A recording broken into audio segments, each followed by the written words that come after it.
Ajaran Syekh Siti Jenar tentang Al-Fatihah.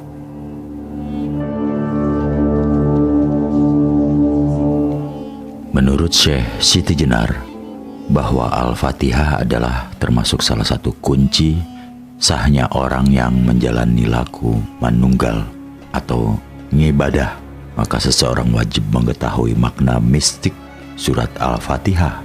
Karena menurut Syekh Siti Jenar, lafal Al-Fatihah disebut lafal yang paling tua dari seluruh sabda sukma. Inilah tafsir mistik Al-Fatihah Syekh Siti Jenar.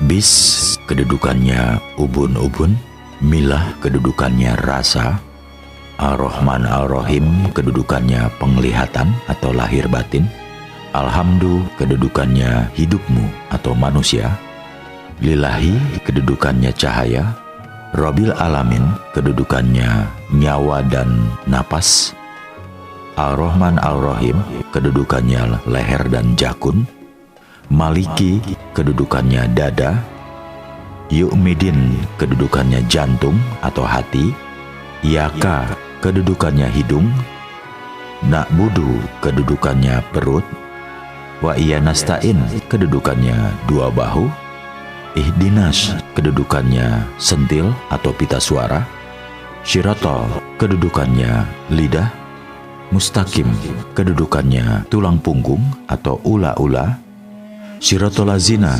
kedudukannya dua ketiak, An'amta kedudukannya budi manusia, Alaihim kedudukannya tiangnya atau pancering hati, Goiril kedudukannya bungkusnya nurani, Makdubi kedudukannya rempelah atau ampedu, Alaihim kedudukannya dua betis, Walabdolin kedudukannya mulut dan perut atau paneda, Amin kedudukannya penerima.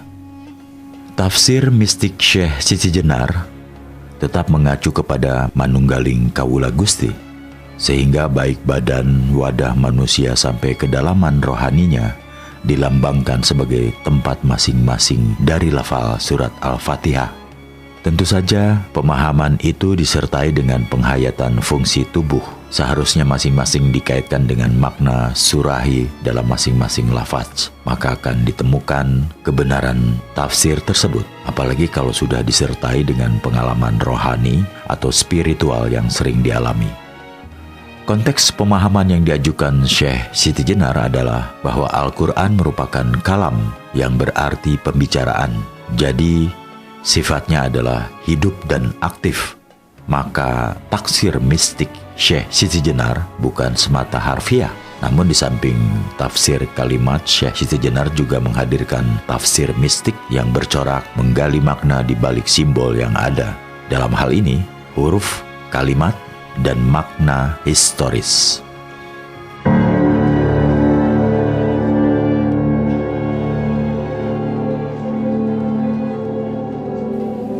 Di dunia ini, kita merupakan mayat-mayat yang cepat juga akan menjadi busuk dan bercampur tanah. Ketahuilah juga apa yang dinamakan kaula Gusti tidak berkaitan dengan seorang manusia biasa seperti yang lain-lain. Kaula dan Gusti itu sudah ada dalam diriku. Siang malam tidak dapat memisahkan diriku dari mereka. Tetapi hanya untuk saat ini, nama kaula Gusti itu berlaku, yaitu selama saya mati. Nanti, kalau saya sudah hidup lagi, Gusti dan kaula lenyap, yang tinggal hanya hidupku sendiri, ketentraman langgeng dalam ada sendiri. Bila kau belum menyadari kebenaran kata-kataku, maka dengan tepat dapat dikatakan bahwa kau masih terbenam dalam masa kematian. Di sini memang terdapat banyak hiburan aneka warna. Lebih banyak lagi hal-hal yang menimbulkan hawa nafsu, tetapi kau tidak melihat bahwa itu hanya akibat panca indera. Itu hanya impian yang sama sekali tidak mengandung kebenaran dan sebentar lagi akan cepat lenyap. Gilalah orang-orang yang terikat padanya. Saya tidak merasa tertarik, tak sudi tersesat dalam kerajaan kematian. Satu-satunya yang kuusahakan ialah kembali kepada kehidupan. Syekh Siti Jenar menyatakan secara tegas bahwa dirinya sebagai Tuhan, ia memiliki hidup dan ada dalam dirinya sendiri, serta menjadi pangeran bagi seluruh isi dunia, sehingga didapatkan konsistensi antara keyakinan hati, pengalaman keagamaan, dan sikap perilaku zohirnya. Juga ditekankan satu hal yang selalu tampil dalam setiap ajaran Syekh Siti Jenar, yaitu pendapat bahwa manusia selama masih berada di dunia ini sebetulnya mati. Baru sesudah ia dibebaskan dari dunia ini akan dialami kehidupan sejati. Kehidupan ini sebenarnya kematian. Ketika manusia dilahirkan, badan hanya sesosok mayat karena ditakdirkan untuk sirna. Dunia ini adalah alam kubur, di mana roh suci terjerat badan wadah yang dipenuhi oleh berbagai goda nikmat yang menguburkan kebenaran sejati dan berusaha mengubur kesadaran ingsun sejati.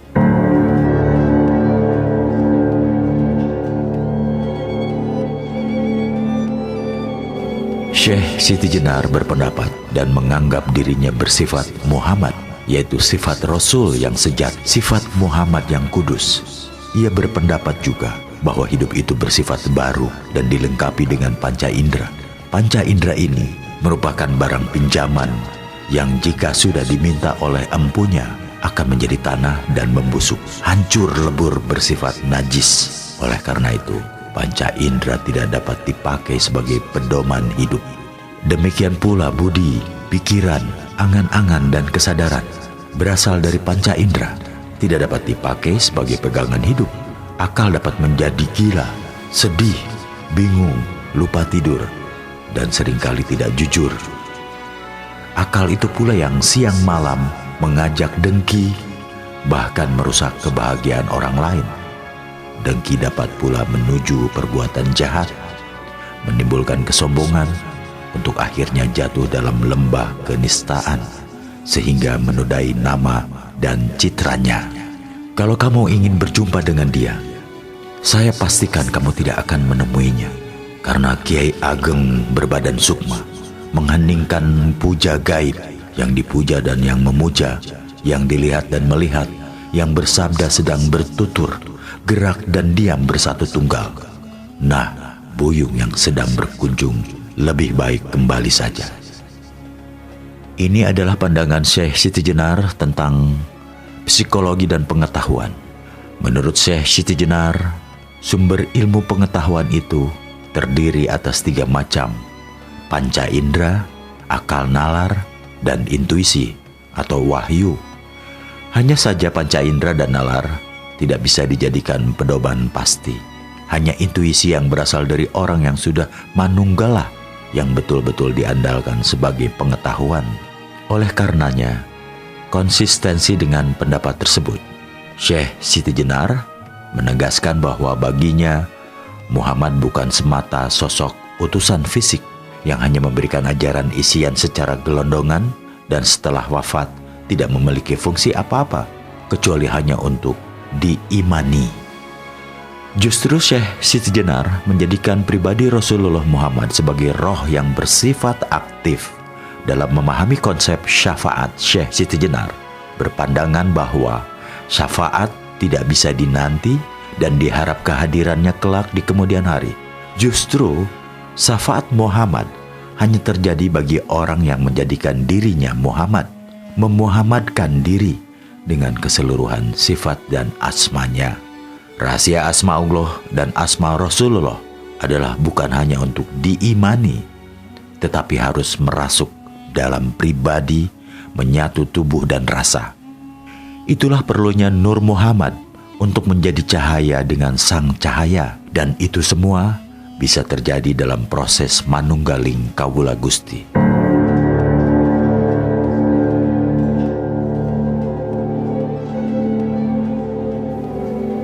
Bukan kehendak, angan-angan, bukan ingatan, pikir atau niat. Hawa nafsu pun bukan, bukan juga kekosongan atau kehampaan. Penampilanku bagai mayat baru. Andai menjadi Gusti, jasadku dapat busuk bercampur debu. Napasku terhembus ke segala penjuru dunia, tanah, api, air. Kembali sebagai asalnya, yaitu kembali menjadi baru. Syekh Siti Jenar belum mau menuruti perintah sultan. Hal itu disebabkan karena bumi, langit, dan sebagainya adalah kepunyaan seluruh manusia. Manusialah yang memberikan nama. Buktinya, sebelum saya lahir tidak ada. Syekh Siti Jenar menghubungkan antara alam yang diciptakan Allah dengan konteks kebebasan dan kemerdekaan manusia.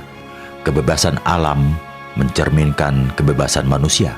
Segala sesuatu harus berlangsung dan mengalami hal yang natural atau alami, tanpa rekayasa, tanpa pemaksaan irodat dan kodrat.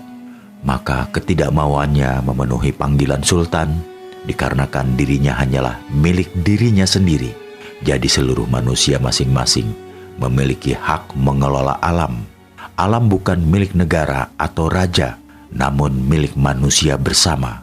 Maka setiap orang harus memiliki dan diberi hak kepemilikan atas alam. Ada yang harus dimiliki secara private dan ada juga yang harus dimiliki secara kolektif. Dari ujangan Syekh Siti Jenar tersebut juga diketahui bahwa hakikat seluruh alam semesta adalah tajaliyat Tuhan atau penampakan wajah Tuhan. Adapun mengenai alam yang kemudian memiliki nama, bukanlah nama yang sesungguhnya. Karena segala sesuatu yang ada di muka bumi ini, manusialah yang memberi nama, termasuk nama Tuhan pun, dalam pandangan Syekh Siti Jenar, diberikan oleh manusia. Dan nama-nama itu seluruhnya akan kembali kepada sang pemilik nama yang sesungguhnya. Memang nama itu perlu, namun jangan sampai menjebak manusia hanya untuk memperdebatkan nama.